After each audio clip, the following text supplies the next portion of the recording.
Hey guys, Joe Pye here at Advanced Innovations in Austin, Texas. Welcome back to the shop.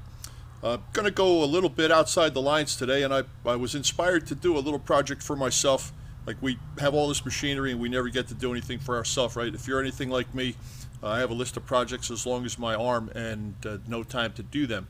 Anyway, I got a comment on one of the CNC videos from my buddy Pierre up there at Pierre's Garage in Canada, and he actually inspired me to get off my ass and make this project. So Pierre, this one's for you, bud. Thank you very much for inspiring me.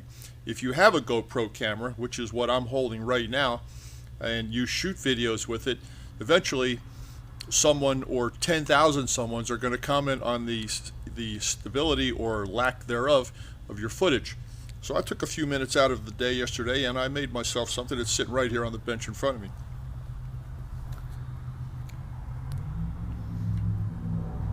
These are the parts that I bought, made, collected. So let's just take a look at what it is. These are what I call crutch tips because it looks like the bottom of a crutch. You can see it's just a plain old rubber tip, stretches over a piece of Schedule 40 half-inch PVC. I have a T, I have a 4-way, and a full length, a full 10-foot length of the pipe itself. All told, I spent maybe $11 on parts. What I also made was a couple of little bushings that look like this. This is black Delrin, Selcon, acetal, whatever you call it where you're from. One that's a little bit different. You can see the cross section of the two. A couple of washers, a couple of Teflon washers. In the absence of wheel bearings, I know I've seen this project done with roller blade wheel bearings, so that works pretty cool. I got some E-clips. I pulled these out of my inventory, so it's really not fair to say I only spent 11 bucks. It'll probably cost you maybe 16 cents a piece. A couple of 1/4-inch diameter shafts, and one of these guys. So if you give me about 30 seconds, I will bend this up, not bend it up, I will assemble it and show you how it works, so stay tuned. Okay, the first thing I'm going to do is show you the E-clip here. Now if you ever get an E-clip like this, one side of it appears to be rounded edges and the other side appears to be flat. So whichever side you decide is going to be your articulate or moving side, that's the side where I always put my radius side. Snap that on there, stick this in here. Now you got to do this before you install it because you'll never be able to install it if you don't. Now this goes into the neck of the T, and I'm going to just push that in there pretty tight.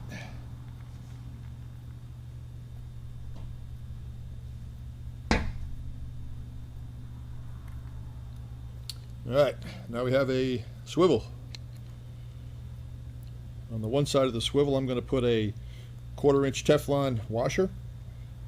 I'm going to put my yoke on. I'm going to put the 1/4-inch washer on the other side, and then the backup washer. And it's easy if you stick your finger down inside here to hold the whole thing together. It keeps the shaft from falling in. Then I'm going to take the C-clip, put the C-clip on the inside just like I did on the other one. And push it on, try not to split my nail or shoot this thing across the room. There we go. Nice and quiet, nice and stable. Now from this point on, I took another 90, or excuse me, another T, and stuck a piece of 3/4-inch stock through the center and just made some plastic bushings to hold it in. You could probably hot glue it from this side and it would be fine. So it's rather heavy. And this is the downward stabilizer tube. I'll put a couple of these guys on the outside of this. One clip on the outside of the longer shaft. And if you're wondering if I have blueprints for this, I do. They're really sophisticated. This is them. It's like 99 post-its that I made notes on as I was putting this thing together. Because I know inevitably somebody's going to say, I want the drawings for that. It's been known to happen.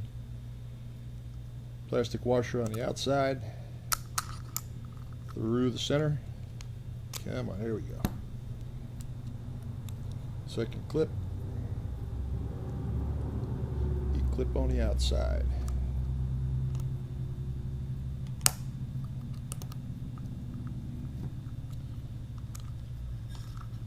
Okay, so now we have a very sophisticated rolling U-joint type thing. The large section up here is just strictly like a big golf tee, like a little table. It's a 2-inch diameter, 1/4 inch thick piece of Celcon that's been turned down and press fit into one of the openings. I believe it's an 845 diameter. And then these GoPro mounting brackets right here, you can get those online, but I have a bunch of them since I do underwater cameras and stuff. Anyway, let's take another piece of raw material and just drop it down inside the bottom and put this together.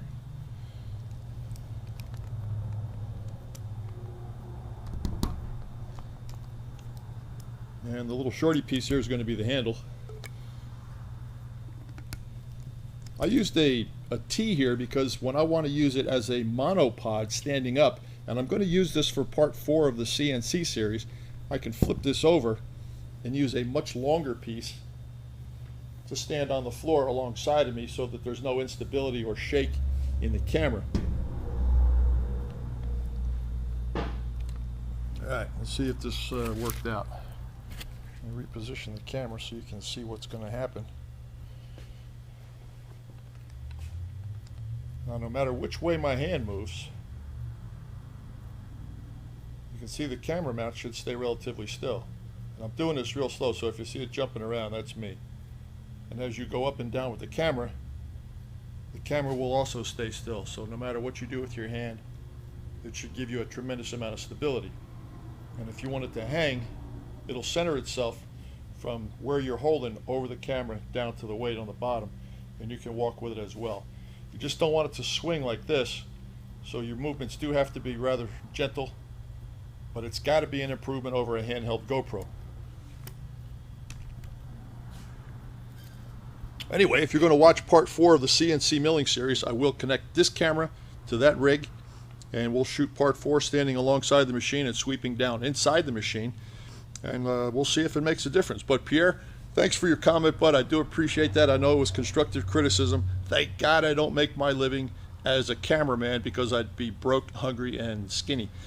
Anyway, a couple of shout outs for some people here. We got Gary at Tools for Machines. Pierre has already got his nod. Phil up at Phil's Projects. John Creasy at the YouTube Machinist Group. Bill Maddox, a YouTube viewer all the way from Lake Havasu City, Arizona, stopped into my shop last week, and it was a genuine pleasure to speak with you, Bill. I hope you got back to Lake Havasu City safely, and it was nice to see you. And then we have Joe Martin and the Shaggle over at Martin Brother Customs. All right, guys. Well, this is a little different than what I normally do, but just going to be short enough that you can actually watch it. So thank you for everything. I really appreciate your continued support. Hit that subscribe button for me. Do me that favor. Until then, Joe Prysinski, Advanced Innovations, Austin, Texas. I'm out.